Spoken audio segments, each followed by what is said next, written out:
All right, we're back with more of the Olimoleague. I got to give some love to a brand new sub, by the way. Sorry we missed these as we were hopping in and out of games really quick there. Jakija? I can't say your name. It's so simple, too. It's like 5 letters. I can't get this. Thank you so much for subscribing to the channel. 6 letters. I can't even count. And, of course, LSR for that 30-month massive free sub. 3-0, baby. Aw, yeah. But we are getting into another ZvZ.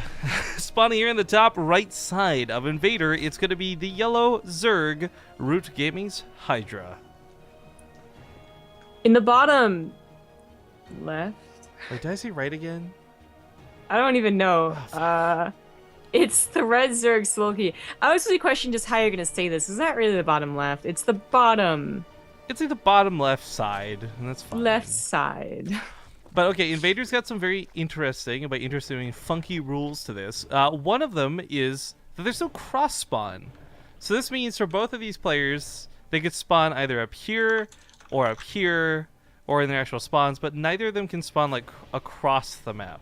So like for Soulkey scouting, he doesn't need to scout over here, but Hydra has to, because you can spawn left and right. But he cannot spawn, like Hydra cannot find Soulkey down here, Soulkey cannot find Hydra up here. The no cross spawn rule is really weird. Yeah. I mean, I feel like I should be like, oh, that's very interesting. No cross spawn, it's not really been done before. But instead I'm just like, no cross spawn, it's never been done before. I mean, there's some rules to map making that I enjoy seeing broken. For example, there's a lot of things to consider when it comes to placing cliffs. Are they too close for your siege tank to abuse? Can a Terran player drop this? Is that pathway too narrow so a force field can abuse it? Like Arena, for example. There's a lot of weird taboos with map making that people have been trying to really break recently. And this may just be one of those, okay, it's always been said cross spawn, why not change it?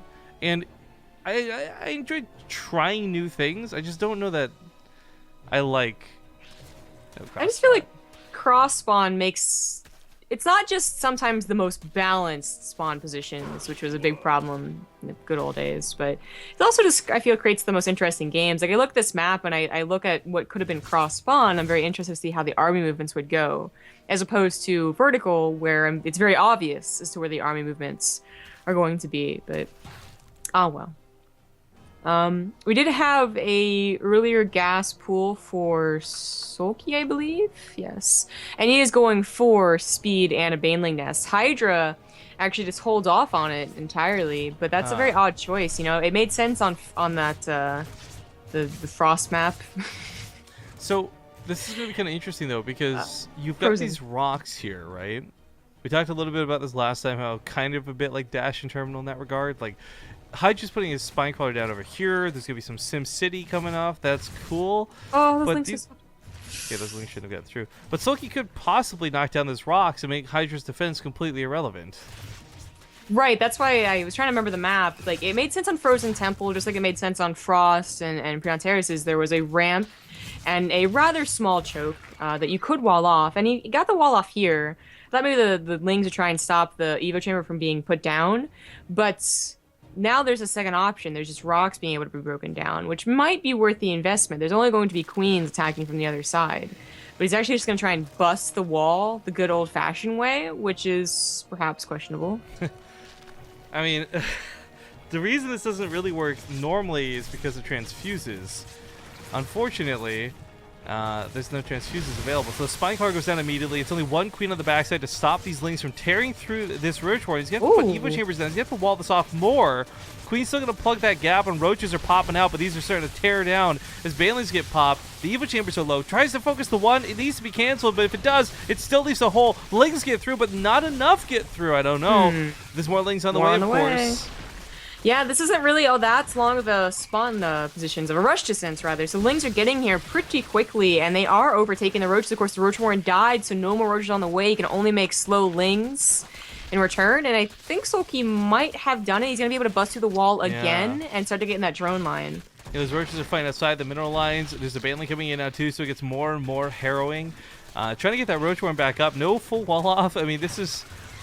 out of Hydra, he's making a lot of the right moves, but they're just not good enough, you know? GG. GG. All right, game number 1, gonna go to Soulkey. Okay, now it's Hydra's choice. See what he has in store for map number 2.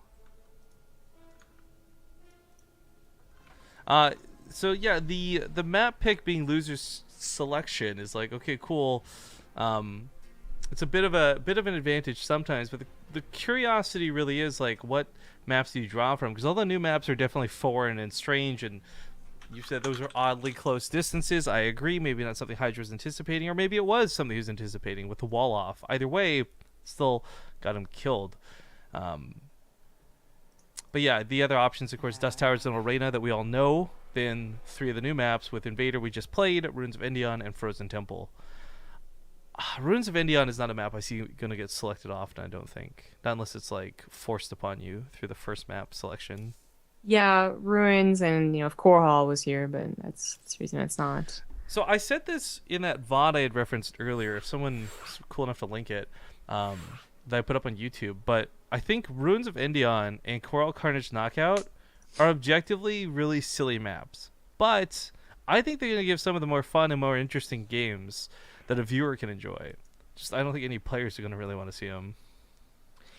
I am not thrilled with the idea that early pools should be dominating.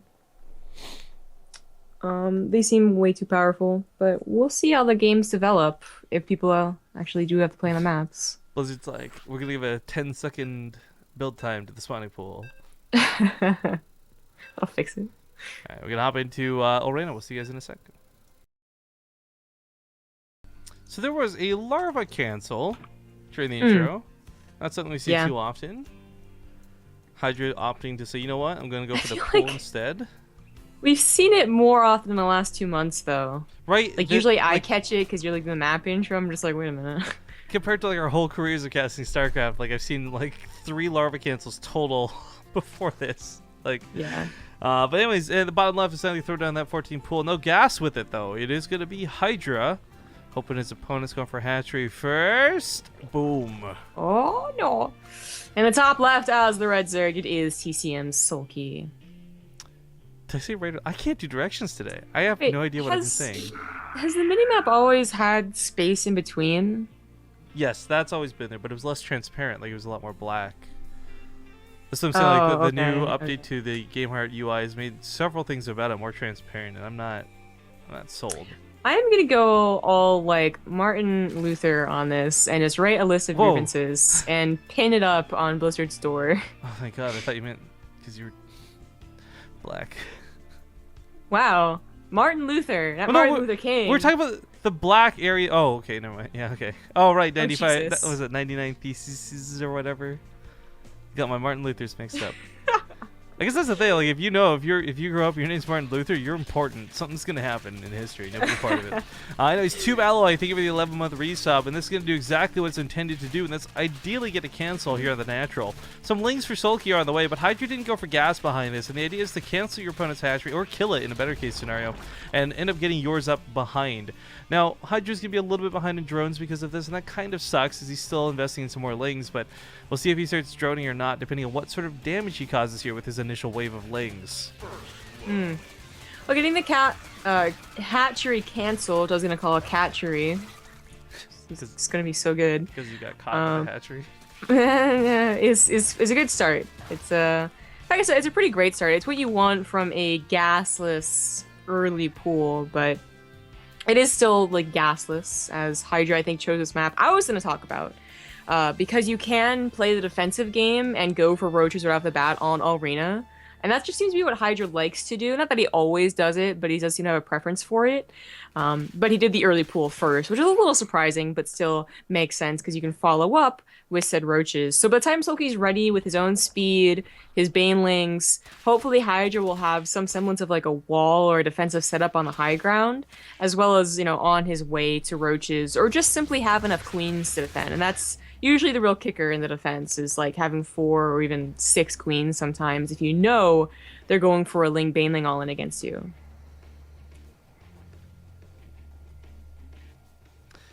Well, the sort of chase here in the top right A little bit silly to see, but it did buy Hydra some extra time from things coming across to his side of the field. Spine car now down, Queen on the front lines. He's got a very decisive drone lead, but that's because Soulkey's going for a very decisive all-in. Now for Soulkey, there's like this crest. Like if he can get enough damage, he can certainly justify no longer all-inning.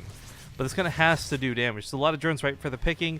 I don't know if he spotted the banelings. If he pulls the drones back to the main, they're safe, but then they're not mining, and he loses his advantage. It's a bit of a weird situation, but drones are certainly going to be in danger. If, well, never mind. All the banelings go into the spine crawler. Oh, he does leave a gap in the main, which I do believe Soulkey going for the main is a better choice, because this is going to really...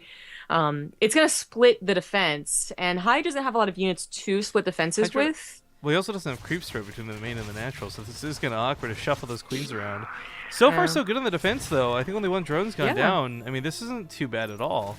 And now Soulkey has given up that top, the main attack, and it looks like Hydra is going to be fine. There's another attack, however. Soulkey is already way too far behind in drones to just be like, okay, I guess I got a macro. Yeah, Hydra at the same time, though, has got to get his gas going. He wants to get some of these roaches. He still doesn't have a lot of units to fight with. He's relying on queens. Like, this is... Yeah. This is insane to me is what it is. Get slowlings out of nothing else. Like, he's relying on just drones, and it's not been too bad for the defense so far, but they're starting to wear off as we see, and wear out. Natural base seems to be where he's just stacking everything up, hoping to hold on to his main with a couple of queens, but again, these roaches feel like they're so far away. Yeah, now it would be like, yeah, the larva, like, I think it would look one larva. It's like we're starting to see something. If there was like 2 banelings that had snuck into the natural and just gotten 10 more, 15 more. Oh, like that. Oh my god, I called it. I'm so sorry, Hydra. Whoops-a-daisy. Well, with the banelings sneaking their way in, I still don't think Hydra's in such a terrible spot, but he definitely felt the burn of that attack, and GG does get called. So Hydra will fall, and Soulkey will advance through the brackets with a nice 2-0. Congratulations. Never had a caster curse. Takes so little time to take. I know, right? You're just like, what if? Oh, never mind. oh well. All right, so the other match we'll be getting ready to hop into here will be True versus Tang Tang. That'll be a semifinals game. After that, we'll hop back to Soulkey's side of the brackets, as currently he's waiting on Pet versus Reality. Kind of an interesting thing. Symbol and True are both streaming. I guess Symbol's out of the tournament now, but Symbol streaming still kind of a cool thing to see. So you guys can check that out on Twitch or Freaka. I actually don't know which, but it's on Team Liquid. So yeah, you got that. We're gonna pop off to a break, guys. We'll get this next series set up. So don't go anywhere. We'll be back in 2 minutes.